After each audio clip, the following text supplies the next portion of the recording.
You went through some tough times, but I'll tell you something. I saw you, I forget. I saw you, I've known you a long time, and I saw you at your peak. I also saw you during those bad times. And you know what always impressed me?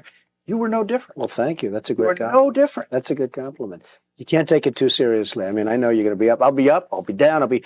You can't really, guys like us, keep coming. You just keep coming. That's all you can do. And yeah, sometimes it's not easy. They say, come on out to dinner, and you have 400 people, and they're looking and staring, and they're saying, I wonder how he's taking adversity. But you learn a lot about yourself, and you learn a lot about other people. You learn about loyalty. I learned a lot about loyalty. I had people that I would have bet the ranch on, and they were not as loyal as they should have been. Right. And I had people that I wouldn't have, and they turned out to be, unbelievable. Really. Isn't that interesting? Yeah.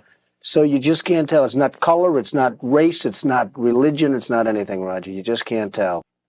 Rich guys are often not well-liked guys. But what's interesting to me is the guy on the street, the cab drivers, the guys working on the road crews, they all go, hey, Donald, how's it going? Hey, it's almost like they feel very comfortable with you, like you're one of them. And I've never quite figured out how you bridged it. The people that don't like me are the rich people. Okay, it's a funny thing. I mean, they can't stand me. I mean, I have friends, and I have not only friends, I have enemies, jerks.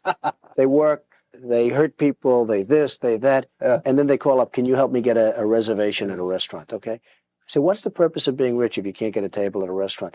The people that like me are the people that you're talking about. Yeah. Rich people do not like Donald Trump. Isn't that amazing? Well, I sort of love it. We're back talking with one of the most famous men in the country, and for good reason. He's also a really nice guy, and he does an awful lot for other people that doesn't get reported in the press. The press sometimes treats you good, sometimes they love to hate you, sometimes they love you, sometimes they hate you. They're very uneven. Some are very good, but I've met some of the most dishonest people I've ever met are in the press. I mean, they are literally some of the most dishonest, despicable people. And, when you see the public hates the press so much, the public understands. Some of the most truly dishonest, and I mean people where you tell them something, they know exactly what they should be writing, and they write exactly the opposite for the sake of a story. They're truly despicable people in many cases. Tell me about Mar-a-Lago. It's a fabulous house. It's the greatest house in the United States, easily by far, by any account. And it's a great private social club right now. And it's something we're very proud of. I mean, it's really taken shape. So now to join that private club, it costs what, $75,000 a year? $75,000 to join. And during the bad times, I'm sitting here with this house that cost a fortune to maintain, $3 million a year. And I'm saying, is this ridiculous? And I started this process to get it into sort of an income producing thing. But I really did it to save Mar-a-Lago, because ultimately, how many jerks are like Donald Trump that are going to spend this kind of money? It's truly one of the great landmarks in the country. What did it cost to keep that up? About $3 million a year. Just to run it, just to keep it up. And you know what? $3 million is a lot of money, but at bad times, it's a lot of money. So I said, you know what? I'll probably have bad times again someday. I want to make sure that this little sucker is taken care of. So it's really, it's just going to be a great thing, and very, very successful. Would you ever run for politics, or would you worry about them going after your life? I mean, messing up your life, messing up you too. How would you feel if he went into politics? I think he would do terrific. There's a certain dishonesty, unfortunately, that you need for running for office. Now, it's an unfortunate thing, but you would know this perhaps better than anybody in the world, right?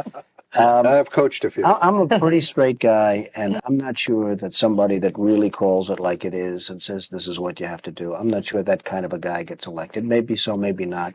Everybody wants me to do it. They all want me to run. But I would take a much harder stand. I'd take a much more difficult stand, I would say. Make a couple of enemies. I think I'd make a lot of friends, ultimately. But I'm not sure that type of person is really electable. If the United States government took a firmer stand with foreign countries, would we be better off, or are we so much now a part of the nation of the community of nations that we can't really afford to offend anybody? I think we'd be better off, and I think we'd be far more respected. I just think that people would have far greater respect for this country if we took a much tougher stand.